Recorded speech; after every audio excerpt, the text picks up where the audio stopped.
अगर ये दो चीजें आपस में छूती हैं तो उस समय आपके अंदर कई पहलू स्पष्ट हो जाते हैं। कई पहलुओं का मतलब है आपके विचार स्पष्ट हैं, आपकी भावनाएं स्पष्ट हैं और इस बात का बहुत स्पष्ट बोध है कि आपके आसपास क्या हो रहा है। योग का संबंध फिटनेस से नहीं है, फिटनेस सिर्फ एक नतीजा है। महत्वपूर्ण चीज है जीवन की सही ज्यामिति पाना, क्योंकि भौतिक ब्रह्मांड पूरा ज्यामिति ही है।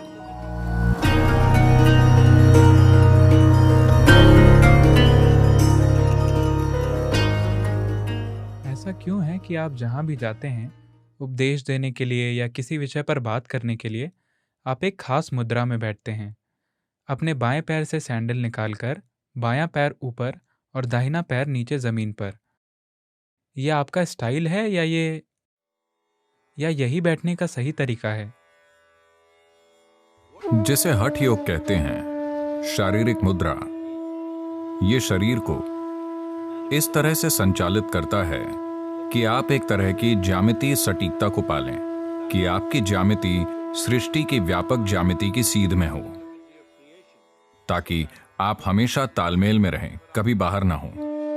और आप कितने संतुलित हैं, कितने स्पष्ट रूप से चीजों को देखते हैं और कितनी अच्छी तरह चीजों को करते हैं, यह सिर्फ इस पर निर्भर करता है कि आप अपने आसपास की हर चीज से कितने तालमेल में हैं।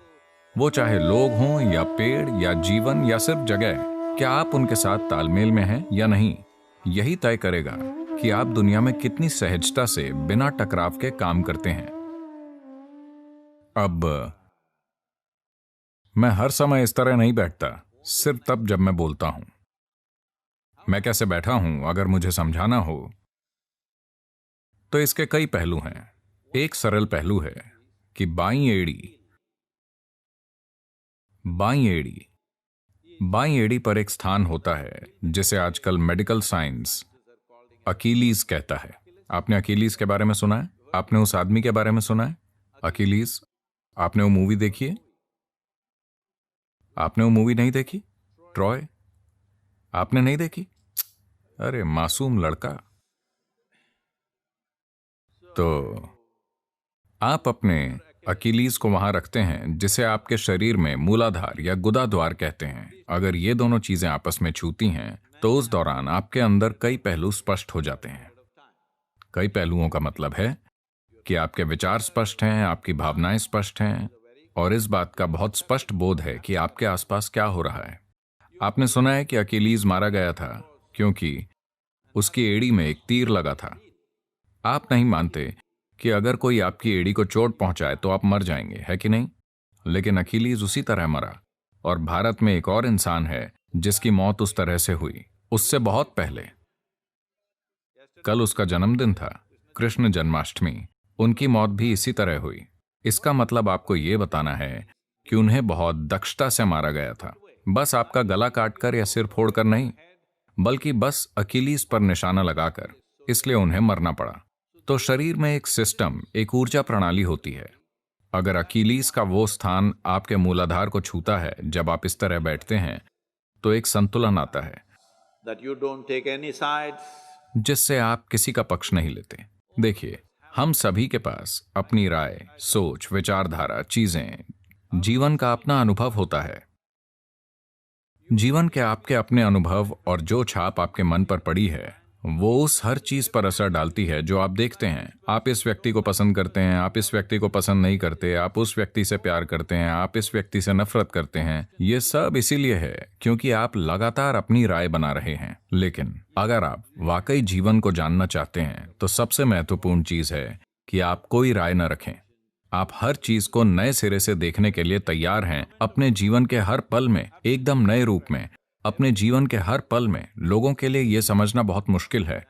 जो लोग मेरे साथ 30-35 साल से हैं, हर दिन वो मेरे साथ होते हैं, मेरे साथ काम करते हैं, कई सारी चीजें करते हैं, फिर भी उनके बारे में मेरी कोई राय नहीं है।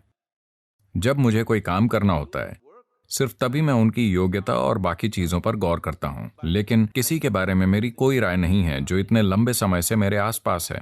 अब तक आपने अपनी राय बना ली होगी, लेकिन मैंने नहीं, क्योंकि यही आध्यात्मिक प्रक्रिया का सार है कि हम लगातार हर जीवन को एक संभावना के रूप में देखते हैं। यकीनन संभावना और हकीकत के बीच एक दूरी होती है। कुछ में उस दूरी को तय करने की हिम्मत और लगन होगी, कुछ में उस दूरी को तय करने की हिम्मत और लगन नहीं होगी। लेकिन हर जीवन एक संभावना होता है। अगर आप उस संभावना को खुली रखना चाहते हैं तो आप कभी किसी के बारे में किसी तरह की राय कायम नहीं करते। अच्छी, बुरी या भद्दी, आप ऐसी राय कायम नहीं करते। आप बस उन्हें अभी देखें, वो अभी इस पल कैसे हैं। मेरे लिए बस वही मायने रखता है। आप कल कैसे थे इससे मुझे मतलब नहीं है, आप कल कैसे होंगे हम देखेंगे। कल को बनाया जाना चाहिए, उसे अभी से निर्धारित नहीं करना चाहिए, है ना?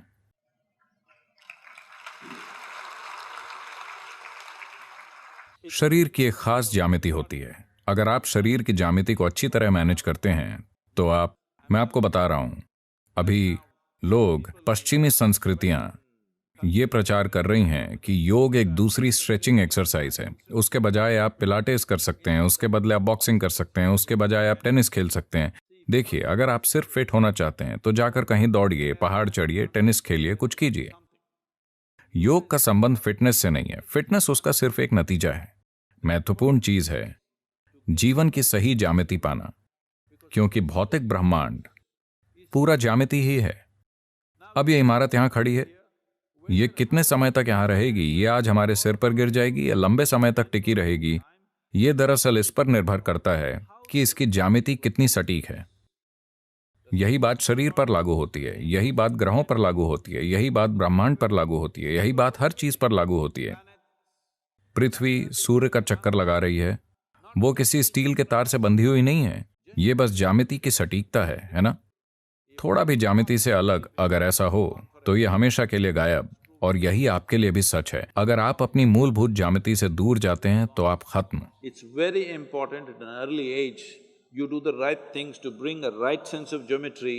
ये बहुत महत्वपूर्ण है कि कम उम्र से ही आप सही ज्यामिति लाने के लिए सही चीजें करें, फिर आप जीवन से गुजरने के योग्य बन जाते हैं। जो लोग सोचते हैं कि उनके साथ सिर्फ अच्छी चीजें होनी चाहिए, जाहिर है कि वो जीवन के लिए अयोग्य हैं। क्योंकि अगर आप नहीं चाहते कि मुश्किल स्थितियों से अच्छी तरह खुशी खुशी कैसे गुजरें, फिर आप सभी संभावनाओं से बचेंगे, है ना? आप जीवन की सभी बड़ी संभावनाओं से सिर्फ इसलिए बचेंगे क्योंकि आप थोड़ी सी कठिनाई से बचना चाहते हैं। जब आप ज्यामितीय रूप से तालमेल की एक खास स्थिति में होते हैं, सिर्फ तभी आप किसी भी स्थिति से गुजरने के लिए तैयार रहते हैं, चाहे वो कुछ भी हो।